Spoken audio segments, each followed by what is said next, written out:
Chapter 1. Skip Dialogue. Ethan Park had one talent that had never once made him happy. He could not leave a working thing alone until he understood why it worked.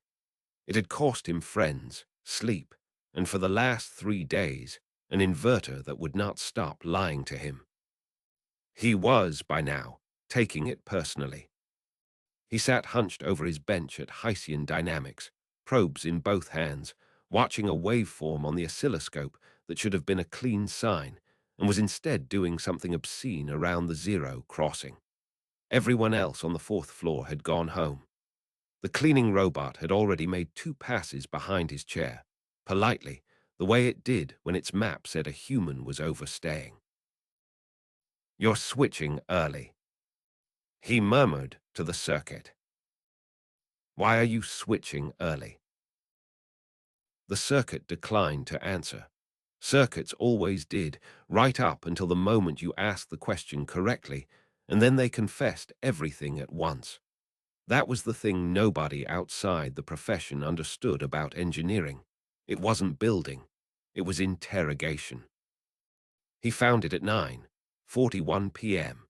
A timing parameter buried 4 layers deep in a configuration file that a vendor library had silently overwritten. One number, 3 days. He fixed it, watched the sine wave settle into a smooth, honest curve, and felt the specific quiet joy that he had never once managed to explain to another human being. His phone buzzed. The group chat last BRANCELL, 4 university friends who had somehow all survived into adulthood, was on fire. "Dario, servers are up. Second dawn is live." "Dario, Ethan, where are you?" "Menu, he's at work. He's always at work." "Dario, the tutorial zone is insane. They rebuilt everything." "Priya, character slots wiped for the expansion BTW. Everyone re-rolls. Clean start." "Dario, ETHAN, mage, we need a mage. I am not playing mage, the cast animations are too slow." "Menu, he'll be asleep by the time you convince him." "Ethan, leaving now. I'll make the mage." He looked at the oscilloscope one more time, the clean wave, the solved thing, and smiled. Then he packed his bag and went home to the second most expensive object he owned. The Void headset lived on a stand beside his bed like a museum piece. Matte white, no cables, the inner band lined with a lattice of neural contacts so fine they looked like fabric. Praxis Interactive shipped it with a 40-page safety booklet that nobody read and a single line of marketing that everybody did. "You won't play it, you'll live it." His mother had said something when he bought it, not a complaint exactly, just a pause at the dinner table, a look traded with his father. 26 years old, good job, and he'd spent a month's salary to sleep with a machine on his head. His little sister, Hannah, had defended him, in her way. At least he's not spending it on worse things. His parents had let the silence agree for them. Ethan lay down, settled the band across his forehead, and closed his eyes. The transition was the part he'd never gotten used to. Not darkness, exactly, a kind of unrooming, the sense of the walls politely excusing themselves. Then weight came back, but new weight, and light, and air that smelled like nothing his bedroom had ever contained. Cold stone, rain on old dust, something green and living underneath. Void, second dawn. Character creation. He stood in a hall of grey light before 3 plinths, a sword, a bow, a staff. Dario's voice arrived in his ear, tinny over the party channel before the world had even finished loading. "Staff, staff, staff, staff, do not betray me. I said I'd make the mage.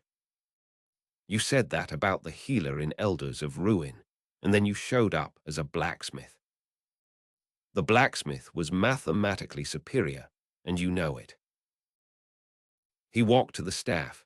Up close it wasn't much, a length of dark wood, capped with a rough, cloudy crystal, the kind of prop a theater company would apologize for. When his hand closed around it, Text bloomed across his vision, calm and amber. Class selected, Magus. Attunement unassigned. Welcome to the second dawn. The hull dissolved. The tutorial zone was called Threshold, and Praxis had, in fact, rebuilt everything. He stood on a terrace cut into a mountainside, under a sky doing something impossible and beautiful with two moons. Below, a valley of slate roofs and lantern light.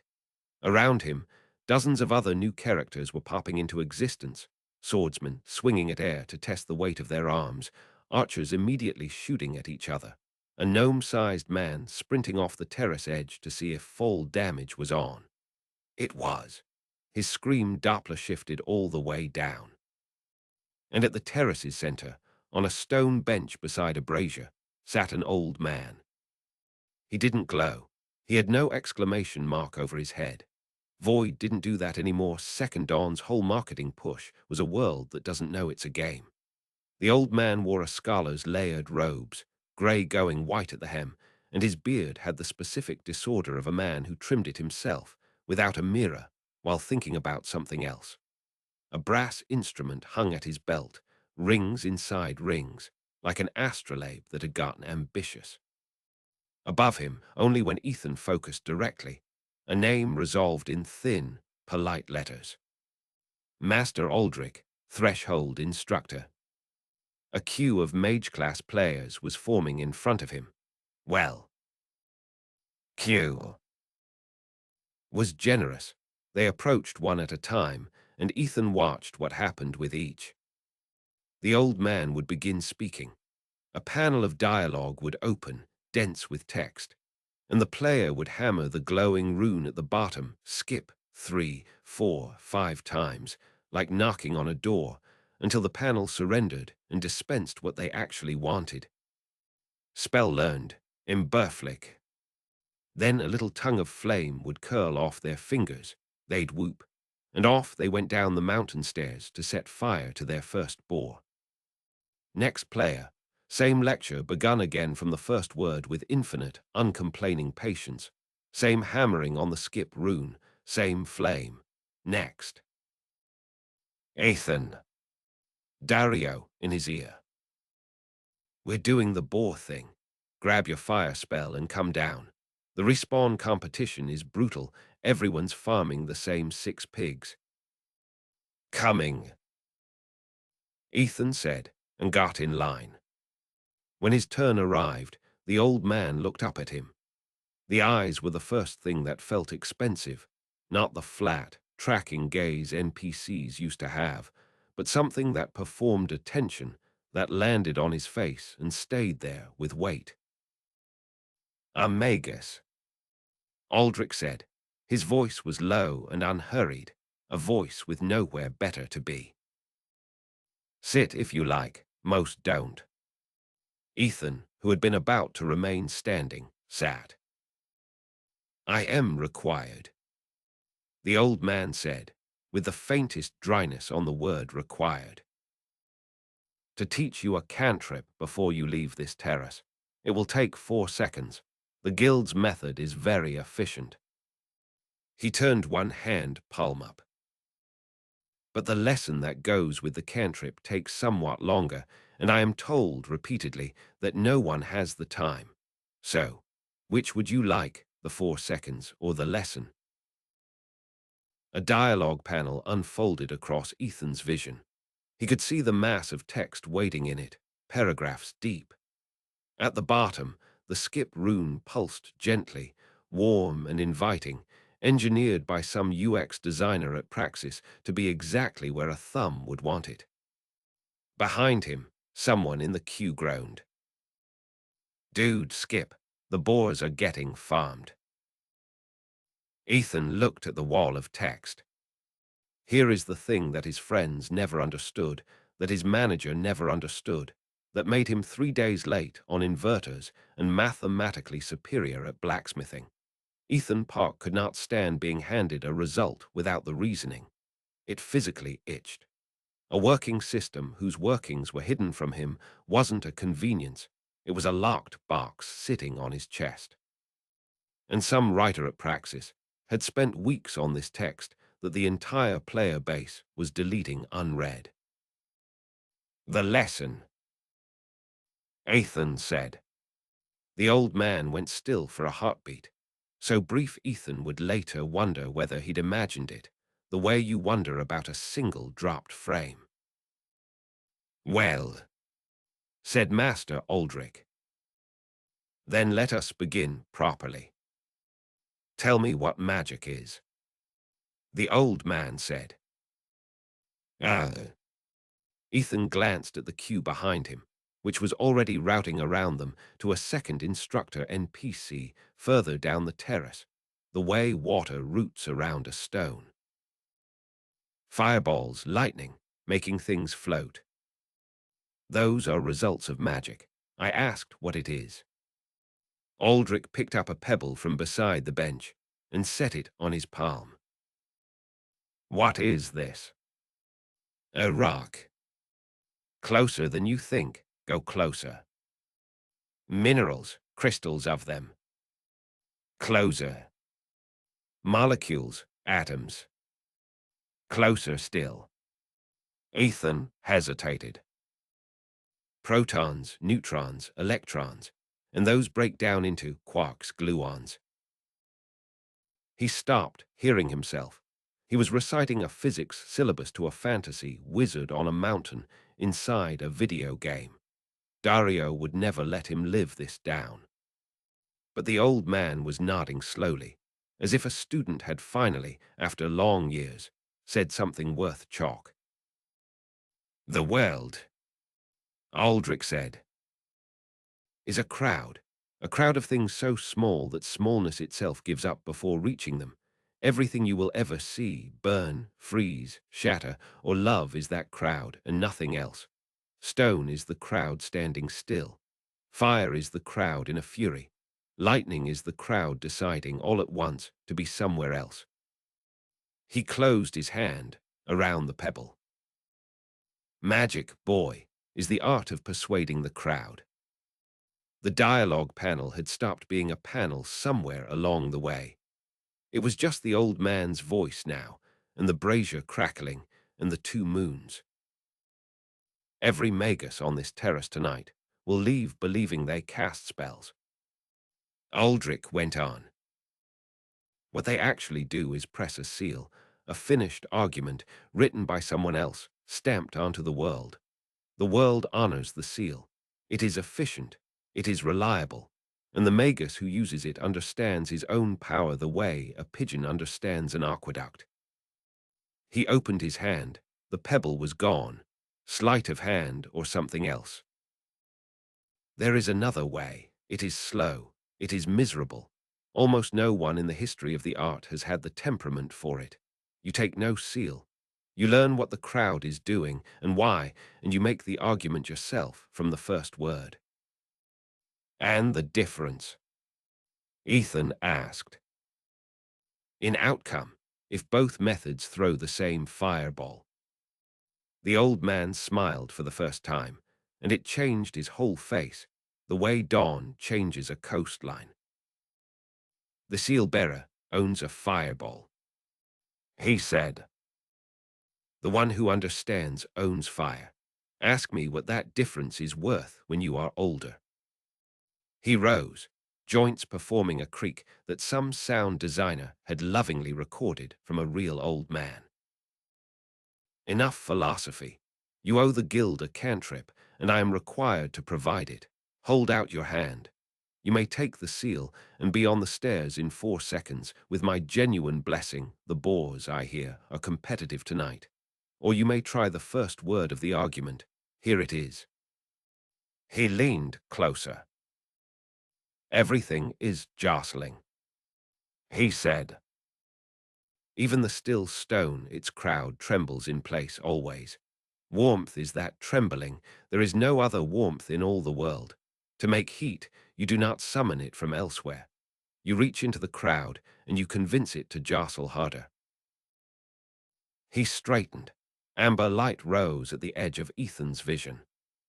Choose assisted cast, Emberflick instant, manual cast, Attempt the technique. The question mark was doing a lot of work in that sentence, Ethan thought. No listed cast time. No listed success rate. Somewhere far below, Dario's voice in his ear was saying the boar spawns had gotten so contested that a fight had broken out, and someone named Wet Bandit had gone boar side, defending the pigs on principle. Ethan flexed his fingers. Manual, he said. The interface withdrew entirely. Panels, bars, the small, comfortable furniture of the UI, all of it folding away like servants leaving a room. What remained was his hand, the cold mountain air, and an awareness he had no name for. A faint, dense texture to the air above his palm, like the visual noise on an old sensor, like the hiss between radio stations. The crowd. Convince it to jostle harder. He pushed at it with his attention, pushed the way you'd push a stalled car, bearing down, willing it. Heat. Come on, vibrate, move. Nothing happened. He bore down harder, teeth gritted, actually breaking a sweat now, some corner of his mind noting with genuine admiration that the headset could make him sweat. The texture above his palm churned indifferently, a crowd ignoring a man shouting at it in a language it didn't speak. 30 seconds, a minute. His vision swam, a soft warning chimed, somewhere focus strain, and the texture slipped through his attention like water through a fist, and it was over. He sat on the bench, breathing hard, hand empty and cold.